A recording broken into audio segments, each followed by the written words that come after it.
Bienvenue à toi, j'espère que tu vas bien.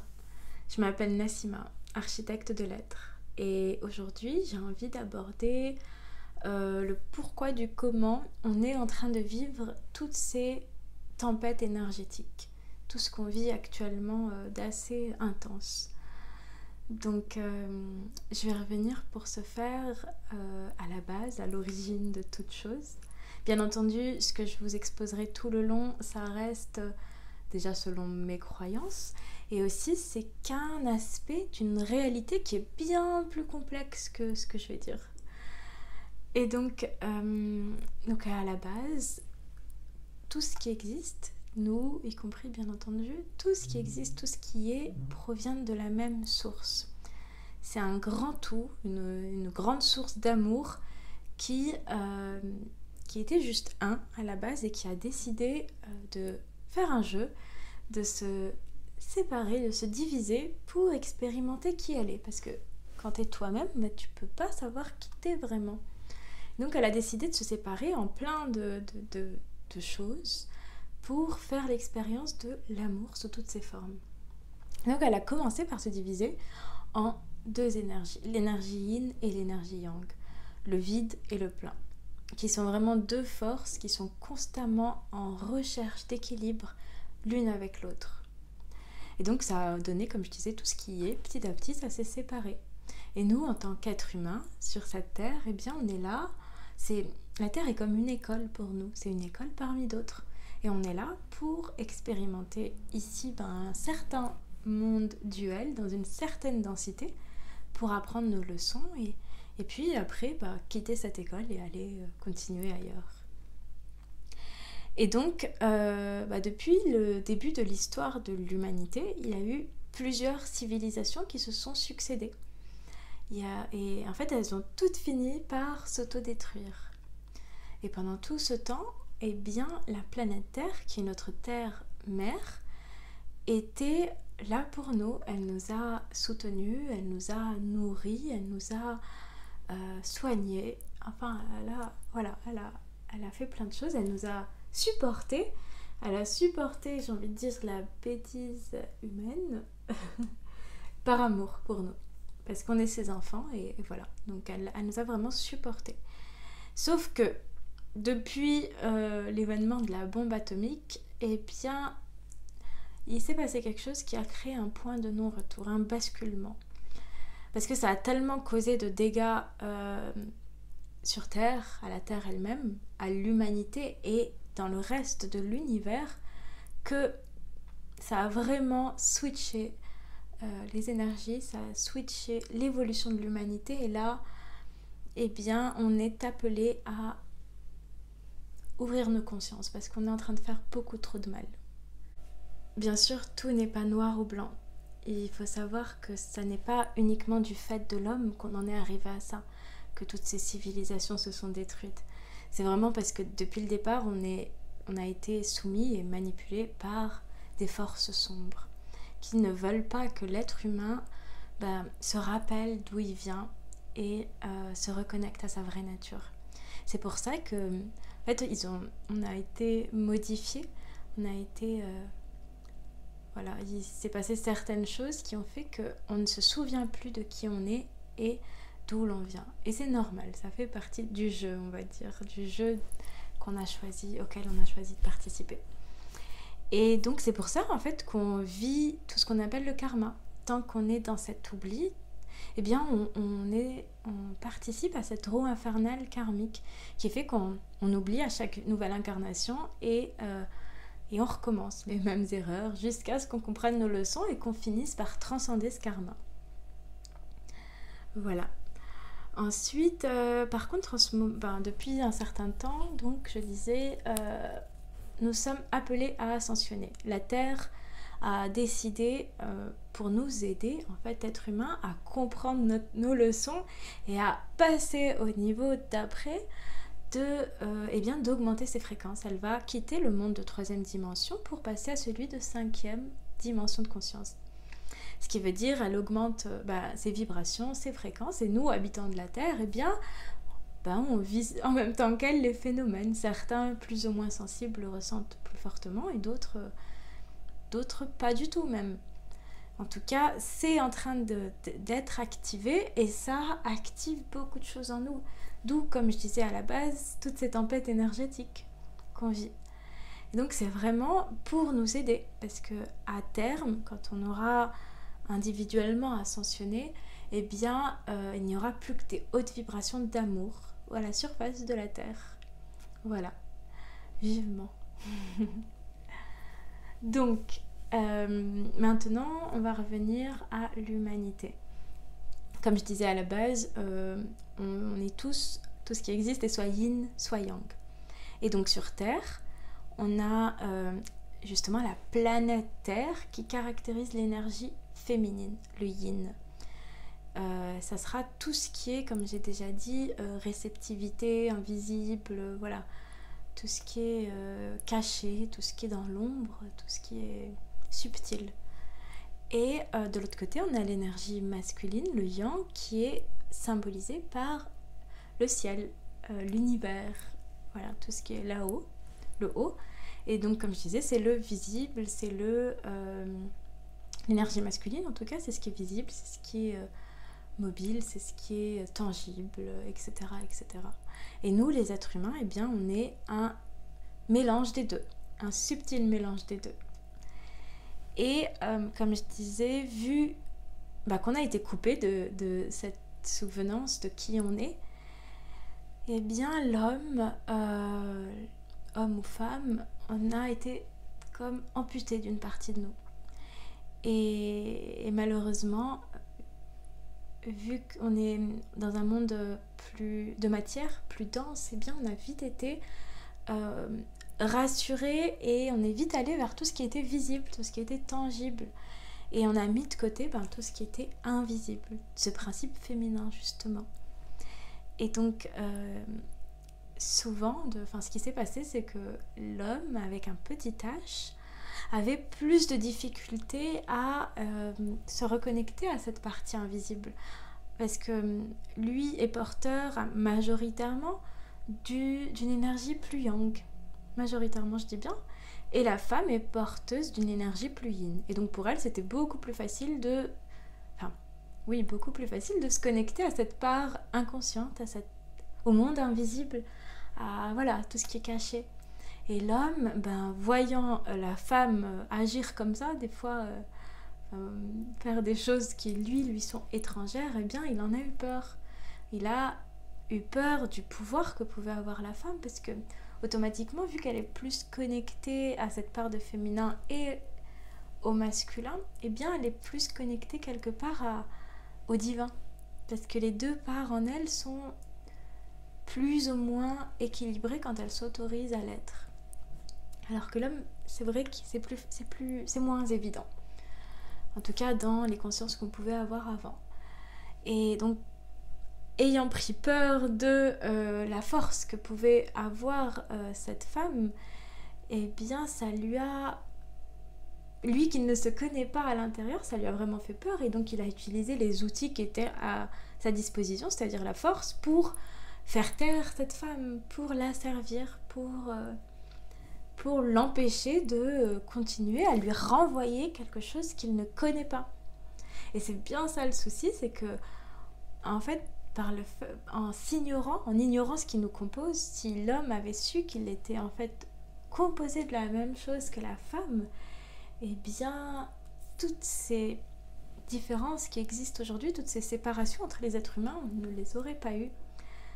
Parce que à partir de là, à partir de cette séparation qu'on entretient à l'intérieur de nous, entre nos deux polarités, qui provient de cette séparation originelle avec le divin, la source, etc., eh bien, de par cette séparation, elle se manifeste ensuite à tous les niveaux, que ce soit des séparations raciales, que ce soit des séparations... toutes les séparations qui peuvent exister partent de cette source-là. Et donc, eh bien,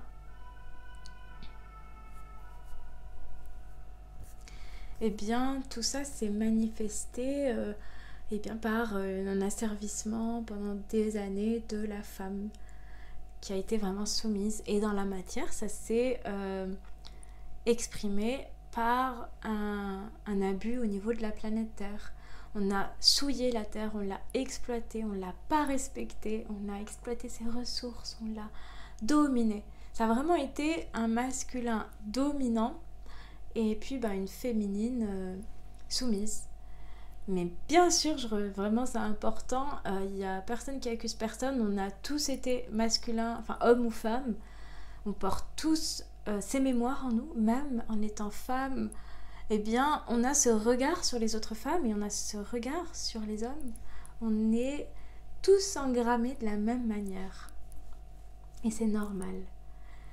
Et justement, le but en fait de cette ascension vers laquelle on va tous, eh bien c'est d'apporter, de pair, elle amène un équilibre. On ne peut pas ascensionner si on ne s'équilibre pas, si on ne règle pas tout ce qu'il faut régler.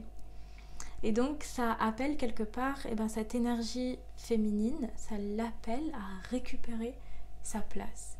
Parce que c'est normal, elle a été soumise, elle a eu peur, elle a fait ce qu'elle a dû faire et elle a dû abandonner le masculin en elle et donc le masculin autour. Et ça a créé des blessures d'abandon, des blessures de rejet, etc. en chacun de nous. Et maintenant, ce qui est vraiment en train de se passer, en parallèle que ça se passe au niveau de la Terre, eh bien le féminin en chacun de nous est appelé à se réveiller, est appelé à récupérer sa place, à récupérer ses droits. Et par conséquent, en récupérant ses droits, eh bien ça équilibre l'énergie masculine et ça équilibre le reste de l'humanité. Donc comme je dis, c'est vraiment un travail qu'il va falloir faire individuellement parce qu'on porte tous ces deux polarités en nous.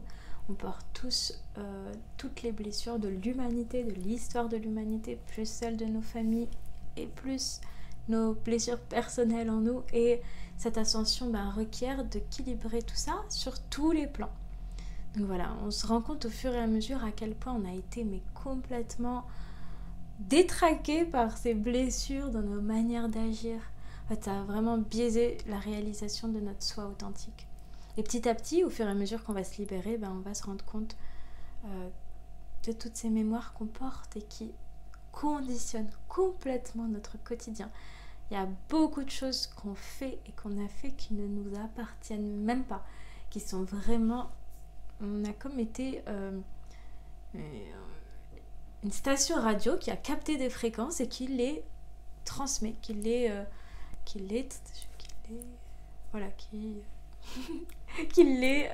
refait dans la vie. Ouah, j'ai pas le mot. Qui les reproduit. Voilà.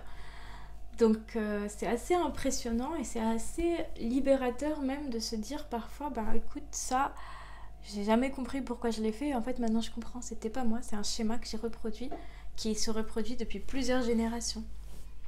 Donc oui, on est tous responsables, on est là, on a choisi de venir là expérimenter ces choses et tout, mais ça fait du bien un moment de se libérer de tout ça et vraiment de prendre de la hauteur. Voilà. Parce que je vous explique rapidement un peu le principe, en fait, dans quel principe l'homme, avec un grand H, vient se mettre au niveau de son ascension personnelle. Donc, à la base, quand l'être humain arrive sur Terre, il arrive dans la matrice de sa maman, n'est-ce pas, dans l'utérus de sa maman, qui s'appelle une matrice. Il arrive là et il sort et il atterrit dans une plus grande matrice, toujours celle de la Terre-Mère, la matrice de la Terre-Mère. Et le rôle de la mère dans la vie d'un individu, eh bien, c'est de lui assurer sa survie, assurer sa sécurité, assurer sa nourriture, assurer ses besoins primaires sous toutes les formes. Et l'être humain, quand il s'éveille, eh bien, il est appelé à transcender cette matrice, sortir. L'étape d'après, en fait, ça nous amène dans la matrice du Père, qui demande à être reconnue. La matrice du Père, ça englobe tout le monde visible, le monde tangible. Donc dans la matrice de la Mère, c'était tous nos besoins intérieurs, nos besoins voilà, invisible, on va dire. Et dans la matrice du Père, c'est tous nos besoins de reconnaissance de nos pères, c'est-à-dire des autres êtres humains. Et voilà. Et donc on oscille pendant notre évolution personnelle entre les deux, bien entendu. On règle un peu ses besoins primaires, puis on arrive à ceux de vouloir être reconnu dans la société, etc. Et l'étape d'après est en fait d'équilibrer ces deux énergies, donc toujours féminine et masculine en soi, et de passer à cette troisième énergie qu'on va créer en nous, qui est cette unicité, cette reliance au divin. On entre après dans la matrice divine, la matrice de laquelle on provient. Et donc dans cette matrice divine, le tout est justement de venir épouser ces polarités, le mariage de ces polarités dans le sacré. C'est-à-dire épurer chacune de ces polarités, la féminine et la masculine, de leur redonner leur dimension sacrée et de les marier en nous pour vraiment retrouver son unicité et puis se reconnecter à cette unicité divine, à cette source originelle. Et donc c'est vraiment la symbolique d'Adam qui marie Ève, qui épouse Ève. Chacun de nous est appelé à guérir les polarités en soi et petit à petit à les équilibrer. Voilà. Et donc aujourd'hui on est bien parti sur cette lancée d'ascension spirituelle. Donc la Terre et l'humanité vont vraiment évoluer vers cette ascension et ça va s'exprimer concrètement par des évolutions individuelles en fait. Il y a vraiment plusieurs passages qu'on va être amené à emprunter et ça se fait individuellement. On ne peut pas emmener qui que ce soit avec nous parce que chaque âme est indépendante et souveraine et chaque âme a choisi son timing, son propre timing et chacune est venue expérimenter certaines choses ou pas dans un ordre qui lui est propre. C'est pourquoi ça va se faire par paliers. Il y aura déjà une partie des âmes qui ascensionneront et par effet vu qu'elles vont rayonner cette nouvelle conscience, ça attirera de nouvelles personnes par effet miroir. Et donc dans un premier temps, on va avoir deux mondes qui vont cohabiter.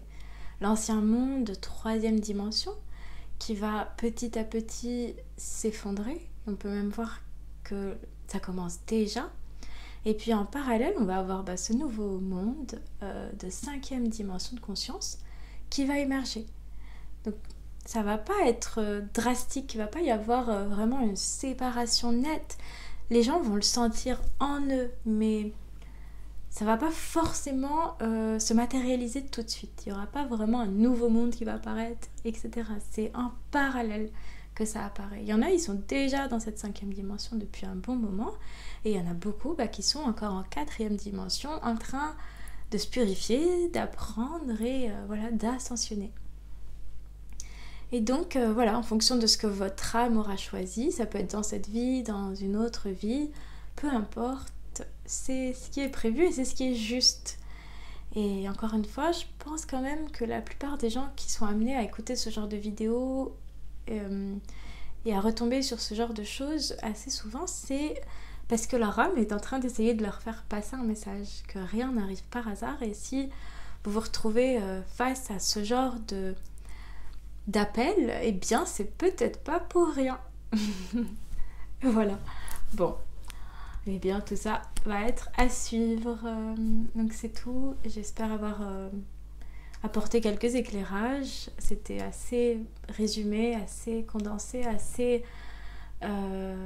simple comme explication quand même, comparé, comme je disais, à cette réalité qui est beaucoup plus complexe et magique que ce que je viens de vous dire. Mais bon, c'est déjà ça. Allez, je vous dis merci beaucoup d'avoir écouté et puis je vous dis à très bientôt. Prenez soin de vous.